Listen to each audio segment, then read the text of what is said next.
Good morning. The Inside Look is brought to you each Sunday morning by Gessel and Associates Insurance Agency, where we are very busy doing the right things for the right reasons. My name's Larry Gessel, and I'm your host. Joined in the studio today by my son, Alex Gessel. Hello. Co-host Michael Morris of Morris Media. How are you, buddy? And our special guest, Michael Evans of First Financial Bank. Good morning, Larry. Glad you guys are all here. Thanks for showing up. You know, our show is very special in that each week we take a topic and we kind of do a deep dive into certain things, and we really try to kind of take a peek behind the curtain and peel the onion back. And our goal really is to educate, inform, and maybe even entertain a little bit. But we definitely tackle the tough topics for sure. You know, Mike, over the last few months, we've had an opportunity to get to know one another pretty well. We run into each other at various different events that you're networked into, you know, different Realtors Association groups, and of course we're affiliate members of the Columbus Mortgage Bankers Association, where you currently serve as the board president. Mm-hmm. Yep.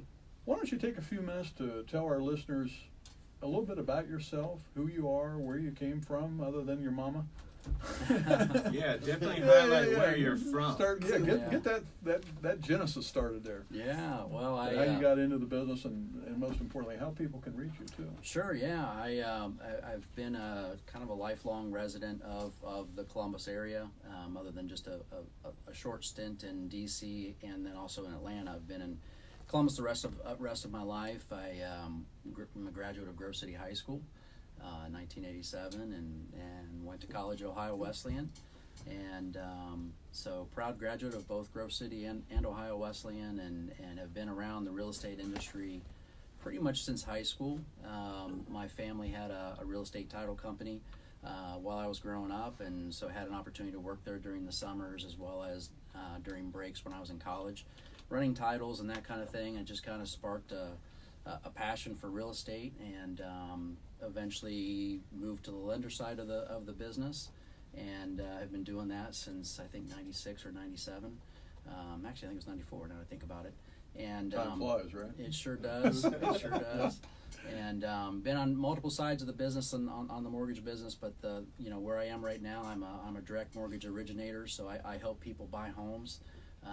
We like to say that we help people build wealth through real estate, and that's my passion. I specialize in first-time home buyers.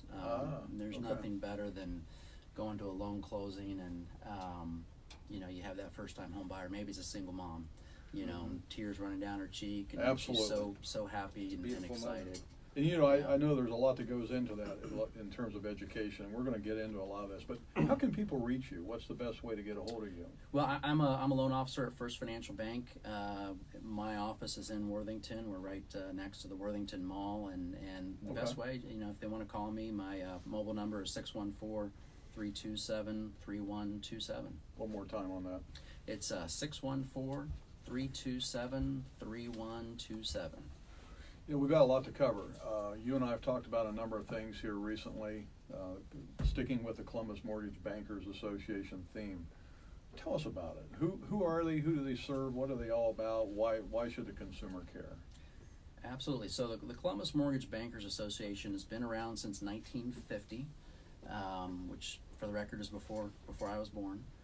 Okay. But it started in 1950, and it's the only local mortgage association that serves mortgage lenders. We are mortgage bankers, and the whole idea is to have a group that together we help promote fair and affordable housing, as well as upholding ethical standards. And not all mortgage lenders are a member of the Mortgage Bankers Association. I would suggest that if you are looking to buy or refinance a home, that maybe you do take a look at the members who are a member of the Columbus Mortgage Bankers Association. They're a little bit more involved here locally in the real estate industry. They're committing time, their own time to kind of make things better here locally. So that's who we are. We became an affiliate member as a direct result of our association with you, and we're thankful that we have. One thing that we've noticed is that as we have our monthly meetings, there's always an educational component there. The people there are very committed to bettering themselves, furthering their knowledge, and hopefully better serving their clients. So I know there's a real dedication. I also notice that, you know, when we first came in, I do a lot of studying of people and just watching, and there's a lot of camaraderie there. Some people that it's a very close-knit group of people, and I sense the professionalism and the friendliness, and we've gotten involved in some other things with the group, the Real Money, Real World program. So there's some outreach things that the association does. So I know the people that are members are real pros. Alex, I know there's a couple of things that you wanted to ask Mike. So I think you started to address this a little bit, Mike. So many people like to do things online today. Mm-hmm. What would you say? Should the buyer shop online for a mortgage and get pre-qualified, or should they use a local lender? There is some good information online that you can just Google different topics, and you can learn some basics. The one thing that I would caution with that is that if you're just studying certain topics, for instance, like condos, if you're thinking maybe you want to buy a condo and you just do a Google search on a condo, you'll get some information, but you don't have the context behind it. You don't have the knowledge behind it to know the different types of condos and the type of financing that's available for condos. Right. So I mean, there is some good basic information you can get online in terms of closing. What are the typical closing costs, and what are prepaid finance charges, and those kind of things. But when it comes to really getting serious about buying a house, I would suggest that instead of looking for answers online, that you seek out a local professional with the market. And well, doesn't it kind of work like Zillow? Zillow will give you kind of like a guideline to go by, but you can't go off that. You actually have to talk to somebody. It's not like you can skip the realtor. You really have to know somebody in the business that can tell you the ins and outs, not just go online. Everybody looks at the ease of access more than they look at the lack of knowledge they have. You have to go to an expert to really get this done. Well, and speaking of experts, that's one thing I wanted to circle back around to, and I meant to ask you, what is the difference? We in our networking groups we run into mortgage lenders and then mortgage brokers, I guess they refer to themselves as, and then there's mortgage bankers. What's the difference? Well, so a mortgage banker, the loan actually gets funded in their own name with their own funds. So at our bank, we have our own underwriters and our own processors, and so they approve the loan, and then we actually fund the loan using our own bank funds. It closes in our name. So you have your own underwriting department, so to speak. Yep. Everything's kind of contained and controlled from A to Z. Exactly. And so we close the loan in our name. At our bank, we service the majority of the loans that we originate. There's only certain categories of loans that we actually sell off to another lender. So as a mortgage banker, you actually control the process. You have your own funds to fund that loan. Whereas a mortgage broker, they're really introducing the lender to the buyer and the buyer to the lender.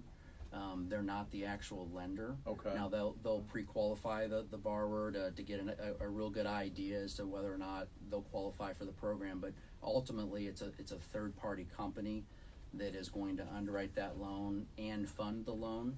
Both models work well. They serve kind of different markets. So if I were in your shoes, I'd be touting that seamless transaction, more personal, more direct control, yada yada yada. If I were a broker, I might be yelling that I have more funding options and more competitive rates or whatever because I have more places to choose from. Is that kind of how the argument goes back and forth? Yeah, you're spot on with that. Mortgage brokers will sometimes, they'll have 20, maybe even 30 different companies that they're approved with. Right. But on one other category, as a mortgage banker, if it's a bank, there's some added flexibility where you'll have a portfolio where most loans that are originated to be sold off to somebody else. They're sold to Fannie Mae or Freddie Mac or the Federal Home Loan Bank or FHA, VA, or USDA. The majority of loans are sold off to one of those entities. Sometimes the servicing is the originating company keeps the servicing of the loan but sells the assets to somebody else. As a bank, we have a portfolio where we can do loans that are outside of the guidelines for those other entities. I gotcha. That are just we feel are good for our bank. Maybe it's a physician's loan or it's certain types of condos that are tough to finance. There's some things like that you can do as a bank when you have a portfolio. So that's kind of another area as a portfolio lender. Gotcha. So what are some of the top things that people would need to know during that application process, Mike? Or Well, we're kind of getting back to the question earlier about online. One of the risks. So you know, there's a company, one in particular, that spends a lot of money advertising that everything can be done online, right? Sure. I mean, they spend a lot of money telling you that, right? Absolutely. And when the problem is so you can log in at 2 in the morning, you know, to some of these sites, and you can get pre-qualified, and you get pre-qualified based on information that you put into their system. If you haven't had a conversation with somebody, there's some things that you may not know, for instance, about income.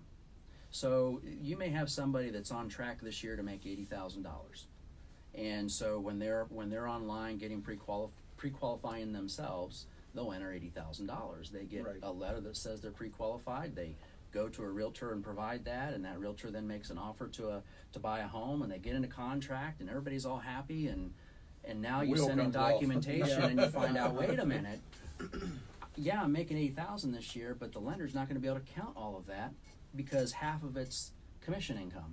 And I've only been earning. You mean the drug transactions don't count? Well, yeah. Well, if you keep the receipts, almost anything counts. So there are some things like that unless you've had a conversation with a lending professional, you don't know. I mean, yeah, you're going to make $80,000 this year, but the lender's only going to count half of that. So I think that when you get to the point where you're serious about buying a house, you really need to seek out a mortgage lending professional, local guidance. Mortgage professional, as well as a real estate professional, a local real estate professional. I think that's wise advice. Well, I like that you said that because there's a lot of people that are doing the FSBO. They're trying to represent themselves because the market's hot. So they think I'm going to keep that realtor commission and I'm going to sell it for what I think it's worth, not what the market will bear, right? So I think when we're talking about real estate transactions, just because the market's hot doesn't mean that you know how to sell it. You don't know the right people to go through for the brokerage. So I think it's a good thing that you said that because I see a lot of for sale by owners, and those things are sitting in there 34, 40 days. They become a realtor's listing pretty soon when that person can't move. Right. Yeah. Yeah. No, that's a great point. There are a lot of pitfalls along the way that if you haven't done it, you know, on a regular basis, and if you're not a professional, you just don't know that, you know, what pitfalls there are and the trouble you can get into. On the buying side, you know, there's some things that you could maybe put into the contract that you've never heard of. Maybe you're not even aware that sometimes you can get the seller to pay some of your closing costs, you know, and having a real estate professional work with you, they can kind of help guide you to, you know, to place an offer that'll be accepted, that'll have the seller paying some of your closing costs. Absolutely. Well, and then you also have the request for remedy and things. A lot of people are waiving home inspections. Yep. You do it on your own and you don't realize you need that. You could end up in a world of hurt. Yeah. Absolutely. Absolutely. Yeah. And on the buying side, you know, a lot of people don't realize this, that it actually doesn't cost the buyer anything to have a realtor working for them for full time. That the commission that's being paid is on the listing is coming from the seller. The buyer doesn't pay the real estate agent. So there's commission that's being paid on that transaction. Sure. And if a realtor brings a buyer to the listing agent, then that commission there's a split for that commission. But if they don't bring it, then the listing agent keeps the full commission. But as a buyer, it doesn't cost you any more or less to have a realtor working for you. In fact, I would make the argument it can cost you a lot more if you don't have a realtor, because there's some things that you don't know that can end up costing you money. Yeah, good point. And speaking of money, what are some of the other costs that are associated with a mortgage loan? What kind of things do people typically get into? You get into appraisals, obviously. What else? Points. Well, yeah, some lenders will have points to lock the rate, which is a percentage of the loan amount. So there are lender fees. There are loan fees. The loan fees are going to be appraisal. A big part of it is going to be title. A company has to search the title to the property to make sure that number one, that they truly own it, and then also, you know, what liens are on the property, what liens will need to be paid in order to transfer title to the buyer, and And so those are some of the bigger costs involved with buying a It's house. an amazingly complex transaction. You know, It is. when you look at it Yeah. from start to finish, there's a lot of professionals that need to be involved, and a lot of intertwined pieces, if you will. You know. You're spot on with that. I you know, as soon as a buyer and a seller decide that, hey, we want to do this transaction, there's a whole lot of people that now start working.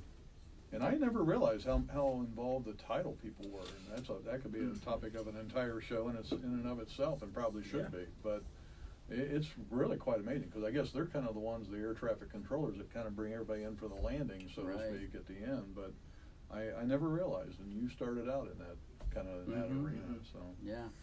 you know, we were talking about the other day again about the various different types of loans, and I wrote some of these down, but you mentioned conventional, FHA, VA, USDA, USDA, and several other programs that even have zero down payment options. And there's a lot of assistance. There's OFRA, I think you called it. Yeah. OFA. Yeah. Ohio Housing Finance Assistance, and man, there's a lot of different programs out there. And with rents being so high as they are today, we're hearing that your phones have been ringing off the hook with rates being low with refi, and people that have been renting are now maybe thinking about buying for the first time. Could you talk a little bit about all that? Absolutely. So there are, and that kind of gets back to the whole talking to a local professional. If you talk to the 1-800, get a mortgage people, they're not going to have access to the local down payment assistance, to the local programs. They're not going to know the local market. They're not going to have relationships with local realtors.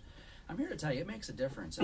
If you're in a competitive bid process, and there's two offers, and the real estate lender or the listing agent sees one offer, and it's East West Southwest Oklahoma Bank, but they've never they don't know anybody there, but they had the lowest rate online on that particular day, and so that's who the buyer applied with. And then the other one is a local mortgage banker that listing agent knows and has done transactions with. And if all else is equal, or even close to equal, it's very likely that listing agent is going to choose the offer from that lender that they know, as opposed to the out-of-town lender that they've never heard of. Interesting. If they call in, it's a call center. You can't get somebody live. Right. There are a lot of... Ease of doing business Yeah. is important in every aspect of life. Yeah. Ease of access, ease of doing businesses. Yeah, and as a local lender, there are a lot of us that are very involved locally with the Columbus Realtors and their local associations, and so realtors see us on a regular basis, and I think that makes a world of difference. But the different types of loans, so there are many different loan programs. You need to talk to somebody, talk to a professional that knows those different programs, that has access to those different programs. And one of the biggest things, so we were as president of the Columbus Mortgage Bankers Association yesterday, we were at Columbus State, and they were having a housing fair. And we were there just volunteering time, talking with students. These are all students that are looking at maybe being real estate investors or realtors or even mortgage lenders. So they're interested in real estate in general. And I asked on a regular basis, I would ask the students, how much do you think you need to put down to buy a house? What was the common answer? The most common was 20%. My parents are going to give me the money. Yeah. Well, I'm only saying that because if you look at the housing market where people are getting money, the 11th largest amount of money that's being given is by grandparents or family. Mm-hmm. So the younger generation is being blamed, but we're the ones giving them the money to do this. But they're going off that 1980s, early 1990s, 20% down to avoid PMI. Right. I didn't mean to cut you off, but you were making a great point. Yeah. So everybody. All but two said 20%, one said 10%, and another said 5%, but even though he said 5%, it was more of a question, like he wasn't confident in that answer. He was real high on his answer. 5? Do you guys here know what the answer is? No, what is How much do you need to put down as a... It depends. 5%? Yeah. Well, so it's a little bit of a trick The question. true answer is it depends. Exactly. You're exactly right. It really depends. If you're a veteran, and you have VA benefits, you can put 0 down. If the property is in an area that qualifies for USDA financing, again, you can have 0 down. Same with FHA, correct? FHA local incentives. FHA is 3.5% down. Okay. Conventional is 3% down, but for both conventional and FHA, there are local down payment assistance programs that if you Right. don't have the money to put down, you can quite possibly get qualified for down payment assistance. And I always tell people, if you're currently renting, you're already paying for a mortgage. You just don't know it. You sure Exactly. are. I always thought that a great opportunity for a young person starting out would be to find a double, live on the one side, Oh, rent on the other. absolutely. That's a killer deal. Yeah.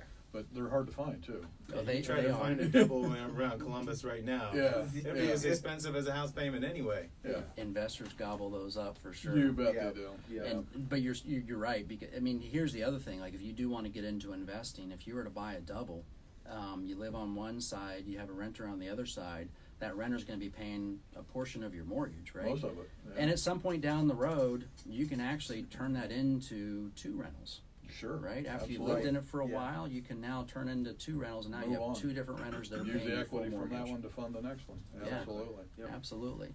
But that would be one of the things that if I'd want people to take away from this, if you're looking to buy a house, or you know somebody that might want to buy a house, and you think the biggest barrier is the down payment, I'm here to tell you there are programs.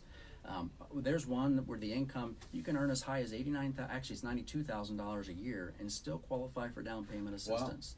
So there are a lot of programs That's great. available that you just have to talk to a local lender that has access to those programs. That's great. And Mike, so people are saying this is a really hot market. Everywhere we go, in our networking groups, our realtor associations, and our AM Spirit Tri-County group in Grove City, every group we're part of, they're talking about what a hot real estate market this is. Anyone involved in real estate is saying that.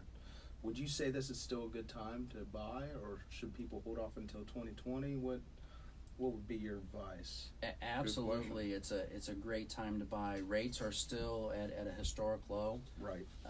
They were a little bit lower a few weeks ago, but they're still historically low. And if you look at so one of the problems we have here in Columbus, and a lot of people don't realize this, is that with the population growth that everybody's projecting, Right. we're going to struggle keeping up the housing demand for Yeah. that. We're not building enough houses. What we're Yeah. building is apartments. Apartments. actually. Everywhere A you lot look. of apartments. Yeah. Luxury Everywhere, apartments. yeah. Expensive Luxury apartments. Right. Woo! Yeah. So it's a Lordy. great time to buy, even if you're a first time home buyer. But I think it's an especially good time to buy if you want to be an investor, if you want to buy rental properties. Well, and I think a big part of it may actually be my generation, millennial generation, has we're nomads. We don't like to be tied down very much, and so the renting is appealing in that we can Some just pick up- flexibility. Yeah. Right. So I guess that would be one thing that maybe that you'd be giving up in a property purchase. Well, one thing I know, guys, is that it's amazing how fast our time flies by. Everybody comes on the show and they think, "Oh, we're gonna have trouble with maintaining conversation," and it goes by so quickly. But week by week, one of the things that I firmly believe is that each and every day, regardless of what it is we're doing for a living or who we're interacting with, we're in a fight. We're in a fight to fully protect those and that which we love the most, our families, our possessions, and all that. Whether it's your farm, your business, your investment property, your home and auto, Gessel and Associates Insurance Agency is here to help. We've been doing this for a very long time. We can be reached at 614-697-2020. Again, 614-697-2020, or at our website, gesselins.com. That's GESSELINS.com for more information. Mike, we're almost out of time. If you would, tell our listeners again how they might reach you. Yeah, this is Mike Evans. I'm a loan officer at First Financial Bank, and my phone number is 614-327-3127. One more time. 614-327-3127. Guys, I always hate to end our program. I always look forward to the next one. We'd love to have you back on. But until Much next week, thanks. and to our listeners, please be kind to one another. Thanks, guys. Appreciate you being here. Thank you, Larry.